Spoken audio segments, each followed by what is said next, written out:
crois te connaître. Tu crois être celui qui pense, celui qui décide, celui qui désire. Mais as-tu déjà vraiment envisagé que tout cela ne vienne peut-être pas de toi? Et si je te disais qu'il existe en toi une force cachée, silencieuse, profonde, obscure, qui guide ta vie depuis le premier jour, sans que tu t'en rendes compte? Ce n'est pas une théorie du complot, c'est de la psychologie. Et si tu veux comprendre ce qui se passe réellement dans ton esprit, il y a un nom que tu dois connaître, Carl Gustav Jung.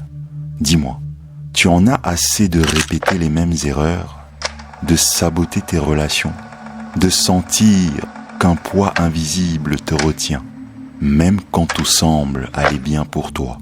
Alors peut-être que ce n'est pas de la nonchalance, peut-être que c'est ton ombre, peut-être que ce sont des archétypes, ou peut-être que c'est l'inconscient collectif qui crie pour être entendu. Si tu ignores ces parties de toi, c'est comme marcher les yeux bandés dans un champ de mines. Tu finiras blessé, tu répéteras les mêmes schémas, tu souffriras. Et le pire, c'est que tu appelleras cela le destin. Carl Jung n'était pas seulement un psychologue, c'était un cartographe de l'âme humaine.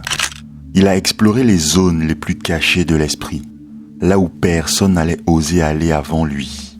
Et ce qu'il a découvert peut bouleverser tout ce que tu crois savoir sur toi-même. Cette vidéo n'est pas une biographie, ce n'est pas un résumé, c'est un miroir. Mais parce que tu es abonné à cette chaîne, tu en as l'habitude. Et tu vas y découvrir ce que tu refuses de regarder depuis des années. Mais fais attention, car une fois que tu auras compris les idées de Jung, il n'y aura plus de retour possible. Tu commenceras à voir ce qui t'était invisible. Tu reconnaîtras les monstres qui vivent à l'intérieur de toi. Et peut-être, pour la première fois, tu comprendras que le plus grand ennemi de ta vie n'est pas à l'extérieur, mais à l'intérieur de toi. La bonne nouvelle, c'est que cet ennemi peut devenir ton plus grand allié, mais seulement si tu as le courage. Alors, respire, vide ton esprit, prépare-toi, parce que ce que tu vas découvrir maintenant est sans exagération la seule explication sur Jung dont tu auras besoin pour enfin te comprendre. Et après cela, tu ne te verras plus jamais de la même manière. Carl Jung n'était pas un psychologue ordinaire. Il ne voulait pas seulement soigner des symptômes ou adapter les gens à une société malade. Il voulait aller plus loin, beaucoup plus loin. Il voulait comprendre l'âme humaine. Jung a plongé dans l'abîme de la psyché et il a eu le courage d'y descendre jusqu'au bout. Ce qu'il y a trouvé a changé à jamais l'histoire de la psychologie. Né en Suisse en 1875, Jung a grandi entouré de symboles religieux, de rituels étranges et d'un silence presque sacré. Très jeune, il a ressenti qu'il existait quelque chose de plus dans l'expérience humaine, quelque chose qui ne pouvait pas s'expliquer avec des mots, ni avec de la logique. Ce n'est donc pas un hasard s'il est devenu le disciple le plus brillant de Freud, mais ce n'est pas un hasard non plus s'il a été le seul à oser le remettre en question. Freud pensait que tout, dans l'esprit humain, tournait autour du désir sexuel refoulé. Carl Jung, lui, a vu autre chose. Il a vu la profondeur. Il a vu des symboles. Il a vu des mythes, des forces collectives. Pendant que Freud regardait le passé immédiat, Jung remontait des milliers d'années en arrière, jusqu'aux racines ancestrales de notre existence. Et c'est précisément pour cela que la rupture entre les deux était inévitable. Jung ne voulait pas simplement guérir les esprits malades, il voulait réconcilier l'être humain avec son essence. Pour lui, la psyché n'était pas une machine, mais un système vivant, traversé par des tensions opposées, la lumière et l'ombre, la raison et l'émotion, le masculin et le féminin. Et il a compris quelque chose que peu osent admettre. La souffrance n'est pas une erreur de l'existence, c'est un appel à ta transformation. Alors, il a créé une nouvelle manière de comprendre l'humain, la psychologie analytique, un chemin qui ne cherche pas à effacer ce qui ne va pas en toi, mais à comprendre, à intégrer et à rendre conscient ce qui a été rejeté, caché, nié. Parce que pour Jung, le véritable ennemi n'était pas la souffrance, c'était l'inconscience. Et c'est pour cela que, plus d'un siècle plus tard, tout ce qu'il a dit reste vital aujourd'hui. Parce qu'aujourd'hui encore, la société reste malade. On répète les mêmes schémas destructeurs. On nie nos émotions. On fuit la douleur. On anesthésie notre vide. Et Jung ne s'est pas contenté de le prédire. Il a offert une carte, un chemin vers l'intérieur, une chance de comprendre pourquoi tu te sens si déconnecté et comment reconstruire le lien avec toi-même. La plupart des gens pensent que leurs pensées, leurs émotions, leurs peurs leur appartiennent, que tout ce qui se passe dans leur esprit est le fruit de leur histoire, de leur éducation, de leur culture. Mais Carl Jung a brisé cette illusion. Il a révélé qu'il existe, au fond de nous, une couche plus ancienne, plus puissante, qui ne t'appartient pas, mais qui te gouverne. Il l'a appelé l'inconscient collectif. Imagine ton esprit comme une petite île. Tout ce que tu as vécu, tes souvenirs, tes blessures, tes histoires, vit là, à la surface. Mais sous cette île, il y a un immense océan invisible, un océan partagé par tous les êtres humains. Dans cette mer sombre, nagent des symboles, des images, des forces qui se sont formées il y a des milliers d'années, des mythes anciens, des archétypes primordiaux, des formes universelles qui continuent de te façonner, que tu le saches ou non. L'inconscient collectif n'est pas une jolie métaphore, c'est une réalité psychique. Elle se manifeste dans tes rêves, dans tes fantasmes, dans ta religion, dans les films qui te bouleversent, les histoires qui traversent les siècles. C'est pour cela que des civilisations, séparées par le temps et l'espace, ont créé les mêmes récits. Des héros, des sages, des monstres, des voyages, des renaissances. Ces mythes ne sont pas de simples inventions culturelles. Ce sont les reflets de la structure même de l'âme humaine. Jung croyait que derrière chaque comportement, chaque peur, chaque désir, il existe un motif archétypal. Quand tu ressens la peur de l'abandon, tu touches à un archétype ancestral. Quand tu cherches à appartenir, à te dépasser, à donner un sens à ta vie, tu es guidé par les mêmes forces qui habitent l'humanité depuis ses origines. Et c'est pour cela qu'ignorer l'inconscient collectif, c'est comme ignorer la gravité. Tu peux faire semblant qu'il n'existe pas, mais il continuera à te tirer vers le bas. Il se manifestera dans tes relations, dans tes choix, dans les schémas que tu répètes, jusqu'à ce que tu comprennes que tu ne luttes pas seulement contre tes propres démons, mais contre ceux de toute l'humanité. Mais alors, que trouve-t-on exactement dans cet océan intérieur? Quelles sont ces forces invisibles qui guident tes comportements sans que tu t'en rendes compte? Jung leur a donné un nom. Il les a appelés les archétypes.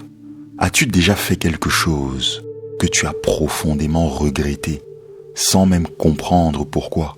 As-tu déjà explosé de colère, dit ou fait quelque chose d'irréparable et ensuite murmurer « Je ne sais pas ce qui m'a pris ». As-tu déjà ressenti de la jalousie, de l'envie, de la honte, de la rancune et préféré les ignorer ou les justifier plutôt que de les affronter? Alors, tu as déjà rencontré ton ombre. Tu n'as simplement pas eu le courage de la regarder en face. Carl Jung croyait que chaque être humain porte en lui une part d'ombre, une zone rejetée, refoulée, niée, faite de tout ce que tu ne veux pas admettre de toi-même, tes pulsions les plus inavouables, tes désirs les plus inacceptables, ta faiblesse, ta vanité, ta cruauté, ta dépendance, ta colère. Tout cela vit en toi. Et plus tu cherches à le cacher, plus cette force grandit. L'ombre, c'est tout ce que tu as étouffé pour être accepté, ce que tu as dû taire pour être aimé. C'est l'enfant que l'on éteint, l'adolescent que l'on bride, l'adulte qui a appris à sourire alors qu'il se brisait à l'intérieur. Et voici la vérité la plus brutale. Tout ce que tu refuses d'affronter dans ton ombre finit par te contrôler. L'ombre ne disparaît pas. Elle se déguisera. Elle parlera à travers tes jugements. Elle explosera dans ta colère soudaine. Elle se cachera dans la honte qui te paralyse. Dans cette petite voix intérieure qui te répète que tu n'es pas assez. Et surtout, elle sabotera ta vie. Toujours au moment où tu pensais être enfin prêt. Le plus ironique, c'est que plus tu crois être une bonne personne, plus ton ombre devient dangereuse. Parce que tu refuses de reconnaître ta colère, ton égoïsme, ton envie. Alors tu les projettes sur les autres. Tu vois le mal partout, sauf en toi. Jung disait, tant que tu ne rendras pas l'inconscient conscient, il dirigera ta vie et tu l'appelleras destin. En d'autres termes, tant que tu fais semblant que ton ombre n'existe pas, elle te domine. Tu répéteras les mêmes erreurs, tu choisiras les mêmes personnes, tu rateras les mêmes opportunités, tu fuiras l'amour, le succès, la liberté, parce qu'au fond de toi, tu crois ne pas les mériter. Mais il y a un moyen, pas pour détruire l'ombre, mais pour l'intégrer. Parce que l'ombre n'est pas seulement destructrice, elle contient aussi ta puissance brute, l'énergie la plus vivante de ton être.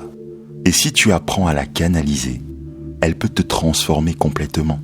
Mais pour cela, tu dois accepter d'entrer dans un territoire dangereux, faire face à des parties de toi que tu as bannies depuis des années.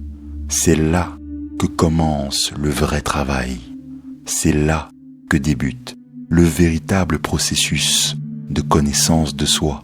Et Jung lui a donné un nom, l'individuation. Un chemin difficile, long, mais absolument nécessaire pour quiconque veut être réellement libre. La plupart des gens passent leur vie entière à essayer de rentrer dans un moule, à plaire à leurs parents, à répondre aux attentes de la société, à se conformer à ce que le monde attend d'eux. Et pour cela, ils se déforment, ils s'anesthésient, ils s'éloignent de ce qu'ils sont vraiment. Mais au fond, il reste ce vide, ce malaise que tu ressens au quotidien, cette impression que quelque chose d'essentiel te manque. Carl Jung savait exactement de quoi il s'agissait. Il appelait cela l'absence d'individuation. Et attention, l'individuation, ce n'est pas du développement personnel de surface. Ce n'est pas vivre la meilleure version de toi ou manifester l'abondance. Non, l'individuation, c'est un processus brutal, profond, viscéral. C'est la confrontation avec ton ombre, l'intégration de tes opposés intérieurs, la reconnexion avec ton âme. C'est cesser d'être juste un masque, ce que Jung appelait la persona, et commencer à découvrir le vrai toi, celui qui vit derrière ce masque. Entamer le processus d'individuation, c'est mourir à ce que tu croyais être pour renaître sous une forme plus authentique. C'est le choc de l'ego, la chute des illusions, le moment où tu découvres que tu n'es ni aussi pur que tu voudrais, ni aussi mauvais que tu le crains. Tu es les deux. Tu es lumière et obscurité, force et fragilité, courage et peur. Tu es tout à la fois. Et voici la partie que personne ne te dit. Ce processus fait mal, terriblement mal, parce qu'il t'oblige à lâcher les mensonges que tu as construits pour survivre. Il t'oblige à arrêter de blâmer les autres, à prendre la responsabilité de ta vie, à cesser de vivre pour être accepté et commencer à vivre pour être entier. L'individuation ne se fait pas en un jour. Elle se révèle à travers les crises, les pertes, les ruptures. Chaque fois qu'une partie de toi meurt, une croyance, une identité, une relation, quelque chose de plus vrai peut naître à sa place. Mais tout cela n'arrive que si tu acceptes d'affronter le doute, le chaos, la souffrance. Jung disait, la rencontre avec le soi est par nature une défaite pour l'ego. Et il avait raison. C'est pour cela que la majorité des gens refusent ce chemin. Ils préfèrent le confort de l'ignorance plutôt que la douleur de la vérité. Mais ceux qui ont le courage d'affronter leur obscurité découvrent quelque chose d'inestimable, la liberté. Car en intégrant tes parties rejetées, en affrontant ton ombre, en écoutant ton âme, tu redeviens ce que tu as toujours été, mais que tu n'as jamais eu le courage d'être. Et l'âme, elle, ne se tait jamais. Elle parle, pas avec des mots, mais avec des symboles, des images, des rêves. Elle parle quand tu dors. Et si tu apprends à l'écouter, elle te révélera des vérités que la raison n'atteindra jamais. Le monde moderne se moque des rêves. Il les traite comme des absurdités, des images sans importance, des échos confus du sommeil. Mais Carl Jung pensait exactement l'inverse. Pour lui, les rêves ne sont pas du bruit, ce sont des messages codés, mystérieux, symboliques, mais jamais inutiles. Chaque nuit, pendant que ton corps dort, quelque chose en toi s'éveille, et cette partie commence à te parler. Le problème, c'est que tu n'as jamais appris à l'écouter. Jung voyait les rêves comme des tentatives de l'inconscient pour rétablir l'équilibre psychique. Quand ta conscience s'éloigne trop de ton essence, l'inconscient t'envoie des images, des scènes, des archétypes, tout ce qu'il faut pour te ramener vers ton centre. Les rêves ne sont donc pas de simples souvenirs du jour, ce sont des signaux, des avertissements, des invitations, parfois même des alertes. Alors cette nuit, quand tu vas te coucher, pense-y. Pourquoi rêves-tu de chuter quand tu perds le contrôle dans ta vie? Pourquoi rêves-tu de dents qui tombent quand tu te sens affaibli? Pourquoi le même symbole revient-il sans cesse sous des formes différentes? Ce n'est pas une coïncidence, c'est ton âme qui essaie de communiquer. Mais l'âme ne parle pas avec des mots, elle parle avec des symboles. Et c'est là qu'intervient l'une des plus grandes découvertes de Jung, le langage archétypal des rêves, des lions, des serpents, des maisons, des forêts, des miroirs, des portes, des tunnels, des mers, des ombres. Ces images n'apparaissent jamais par hasard. Elles représentent des fragments de ton psychisme, des morceaux de ton être qui cherchent à remonter à la surface. Chaque symbole porte une énergie, une fonction. Une maison, par exemple, peut représenter ton moi intérieur. Un serpent, la transformation. Une échelle, l'élévation ou la descente dans l'inconscient, selon la direction que tu prends. Un miroir, le reflet de ton ombre, celle que tu refuses de voir. Apprendre À comprendre ce langage, c'est comme apprendre une langue ancienne, la langue de ton âme. Jung croyait que plus tu ignores les symboles de tes rêves, plus tu t'éloignes de toi-même. Et quand tu t'éloignes du centre de ton âme, tu te perds, tu entres en crise, tu deviens anxieux, déprimé, désorienté. Tu perds ton cap parce que tu as perdu ta boussole intérieure. Les rêves, c'est cette boussole, et les ignorer, c'est avancer les yeux bandés dans un labyrinthe. Alors, si tu veux savoir qui tu es vraiment, si tu veux comprendre pourquoi tu attires certains schémas, pourquoi tu te sens bloqué, ou pourquoi certaines peurs ne te quittent jamais, regarde tes rêves, écris-les, analyse-les, affronte-les, parce qu'ils contiennent des vérités que ton esprit conscient ne peut même pas formuler. Mais attention, les rêves ne sont pas les seuls à parler en symboles. Il existe quelque chose de plus profond encore, une force ancienne, silencieuse, universelle, et elle aussi s'exprime à travers toi. Jung l'a identifiée, il lui a donné un nom, les archétypes. As-tu déjà eu l'impression d'agir d'une manière qui ne te ressemble pas, de répéter encore et encore les mêmes histoires, d'attirer les mêmes personnes, les mêmes blessures, les mêmes schémas, comme si tout était écrit d'avance? Carl Jung savait pourquoi. Parce qu'en toi vivent des forces invisibles, de véritables personnages psychiques qui ne se contentent pas d'influencer tes décisions. Elles mettent en scène ta vie. Ces forces, Jung les appelait les archétypes. Les archétypes sont des structures universelles de la psyché. Ce sont des idées que tu as apprises. Ce sont des modèles ancestraux gravés dans l'esprit humain depuis la nuit des temps.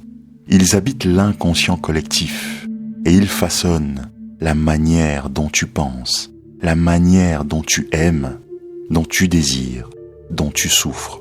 Le plus troublant, c'est que tu peux passer toute ta vie sous leur emprise sans jamais t'en rendre compte. Jung en a identifié plusieurs. Le héros, par exemple, cette force qui te pousse à surmonter les obstacles, à te dépasser, à vouloir accomplir quelque chose de grand. Le sage, celui qui cherche la vérité, la connaissance, la clarté, l'ombre que tu connais déjà, celle qui abrite ce que tu refuses de voir. Et puis, il y a l'anima et l'animus, le féminin dans l'homme, le masculin dans la femme, des énergies opposées qui doivent être intégrées pour que tu deviennes entier. Mais ces archétypes ne sont pas que des symboles, ils ont leur propre énergie. Et quand un archétype prend le dessus, il peut littéralement te posséder. Il prend le volant de ta conscience et conduit ta vie sans te demander la permission. C'est pour cela que parfois, tu agis comme quelqu'un d'autre. C'est pour cela que certaines relations te happent dans des dynamiques destructrices. Comme si tu rejoins un scénario écrit depuis des siècles. Tu es alors dirigé par un archétype activé. Les personnes qui veulent sauver tout le monde, même au prix de leur propre souffrance, sont souvent dominées par le héros. Celles qui recherchent sans cesse l'approbation, par peur du rejet, vivent sous l'influence de l'enfant blessé. Et ceux qui se sentent attirés par le chaos, toujours proches de la destruction, sont souvent piégés par l'ombre non intégrée. Mais voici ce que Jung a découvert. Ces archétypes ne sont pas tes ennemis. Tant qu'ils sont inconscients, ils t'asservissent. Mais une fois reconnus et intégrés, ils deviennent tes alliés pour la vie. Ce sont des clés, des portails. Quand tu apprends à reconnaître qui parle en toi, tu commences enfin à reprendre le contrôle de ton histoire. Et c'est là que les idées de Jung deviennent plus urgentes que jamais. Parce qu'aujourd'hui, plus que dans n'importe quelle autre époque, tu es bombardé de stimuli, de distractions, de pression. Tout te pousse vers l'extérieur et tu finis déconnecté de ce qui vit à l'intérieur de toi. Résultat, un vide, une crise de sens. une dépression spirituelle que l'on déguise communément en stress ou en anxiété. Et si tu veux comprendre pourquoi tu te sens aussi perdu, aussi fatigué, aussi fragmenté, tu dois regarder là où presque personne ne regarde, à l'intérieur de toi-même. Nous vivons dans une ère de l'information et pourtant, nous n'avons jamais été aussi désorientés. Nous avons accès à tout, tout le temps. Et malgré cela, nous errons, épuisés, fragmentés, vides. La modernité nous a promis la liberté, mais elle nous a offert l'anxiété. Elle nous a promis la connexion, mais elle nous a noyés dans la comparaison. Et au milieu de tout ce bruit, une question silencieuse hurle en nous. Qui suis-je vraiment ? C'est ici que le travail de Carl Jung devient plus essentiel que jamais. Jung n'a jamais vendu de méthode miracle. Il n'a jamais promis la pensée positive, ni le bonheur instantané. Ce qu'il proposait, c'était infiniment plus profond. Un retour vers l'âme, une route de réintégration vers tout ce qui a été oublié, étouffé, distordu par une société obsédée par la productivité, l'apparence et la performance. Jung avait prévu l'effondrement de l'identité moderne. Il voyait déjà comment l'être humain serait consumé par sa persona, le masque social qu'il porte pour être aimé, validé, promu. Il savait que si nous rejetions notre ombre, nous deviendrons esclaves des forces que nous refusons de voir, que si nous méprisions nos rêves, nous couperions le pont avec notre inconscient et qu'en riant des symboles et des archétypes, nous perdrions la carte de notre propre être. Jung a écrit tout cela il y a des décennies, mais aujourd'hui, c'est comme s'il décrivait notre époque actuelle. Des gens qui se sentent vides malgré leur succès retentissant, des relations superficielles, fragiles, jetables, des jeunes en crise d'identité avant même d'avoir commencé leur vie, des vagues d'anxiété et de dépression que la médecine tente de contenir sans jamais vraiment comprendre. Le monde moderne nous a vendu l'illusion que l'on pouvait vivre à la surface, mais l'âme, elle, refuse d'être ignorée trop longtemps. Quand elle crie, elle ne réclame pas des likes, elle réclame du sens, de la profondeur, de l'unité. Jung n'était pas un thérapeute pour les temps de paix, c'était un guide pour les temps de crise. Et ces temps de crise, toi et moi, nous les vivons maintenant.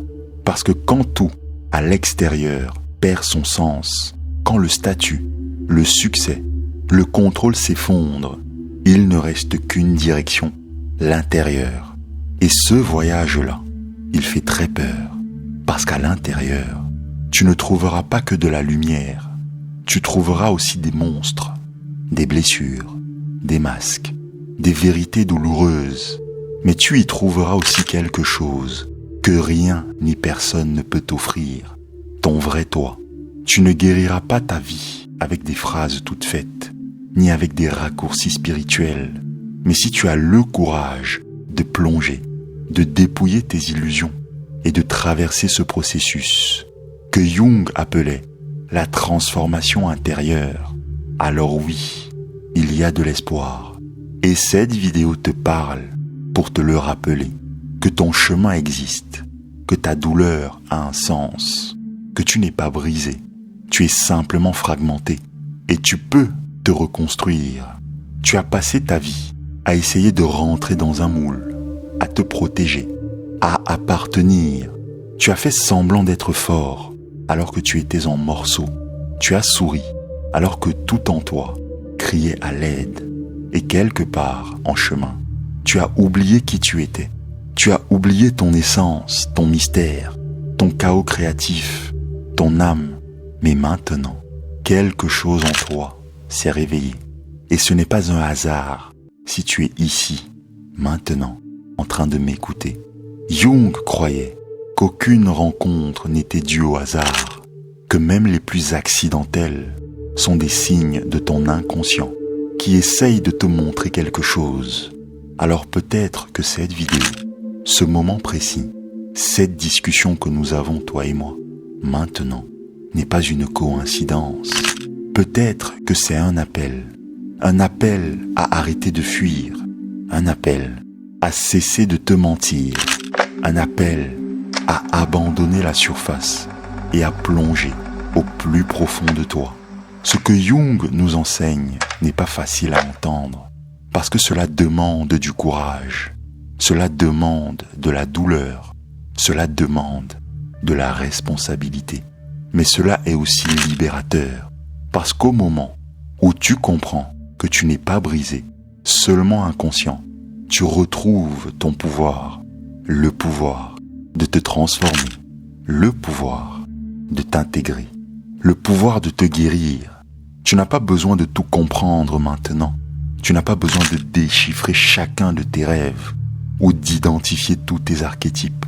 Tu as juste besoin de faire le premier pas, celui de l'honnêteté, celui qui dit « j'en ai assez », assez de vivre une vie en pilote automatique, assez de nier ta douleur, assez d'être prisonnier d'une version superficielle de toi. À partir de maintenant, tout change, parce que maintenant tu sais, et tout ce que tu as appris ne peut pas être oublié. Et j'ai une invitation pour toi. Si quelque chose, dans cette vidéo, a réveillé une part de toi qui dormait, écris-le dans les commentaires. Dis-nous, quelle idée t'a le plus percuté? Quelle vérité t'a le plus confronté? Quelle partie de ton ombre tu sais que tu dois regarder, mais que tu évites encore? Parce qu'en le mettant par écrit, tu commences déjà à apporter de la lumière dans ton inconscient. Et c'est le début de ta libération. Parce que le voyage intérieur ne s'arrête pas ici. Et une fois que l'âme est éveillée, elle veut aller plus loin. Tu n'es qu'au commencement de ce qui pourrait devenir la plus grande transformation de ta vie. Parce que c'est ici que l'on entre dans la partie la plus inconfortable de la vidéo. Jusqu'ici, tu as vu comment ton esprit t'empoisonne sans que tu t'en rendes compte. Tu as compris que la vraie liberté ne consiste pas à fuir le monde, mais à affronter ton ombre.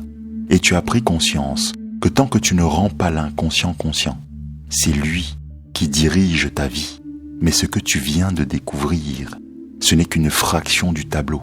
Honnêtement, ce n'est que la première étape de ton processus d'individuation.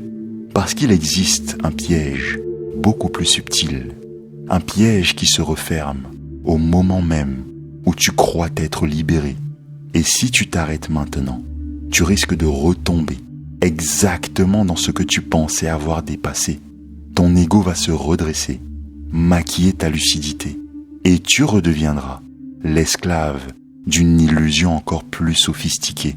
Et si en ce moment, tu ressens cette tension dans ta poitrine, cette chaleur étrange dans ta nuque, ce nœud indescriptible dans ta gorge, ce n'est pas de la peur, ce n'est pas de la fatigue, c'est ton instinct qui s'éveille, c'est ta conscience qui refuse de te replonger dans le sommeil.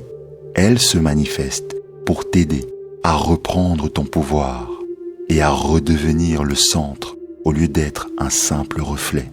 Mais attention, sans ce qui va suivre, tout ce que tu viens d'apprendre ici risque de se retourner contre toi. Parce que comprendre l'ombre, ce n'est rien. Si tu ne sais pas ce que ton inconscient te prépare quand tu crois être éveillé.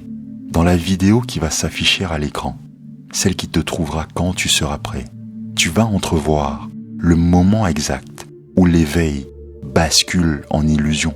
Ce que tu vas y découvrir pourrait détruire la version de toi que tu crois avoir guérie, mais aussi te libérer pour de bon. Alors, encore une fois, ne t'arrête pas ici. Ne laisse pas ce savoir se dissoudre. Clique sur cette vidéo maintenant. Sinon, tu risques de redevenir le rêve que ton inconscient raconte à ta place.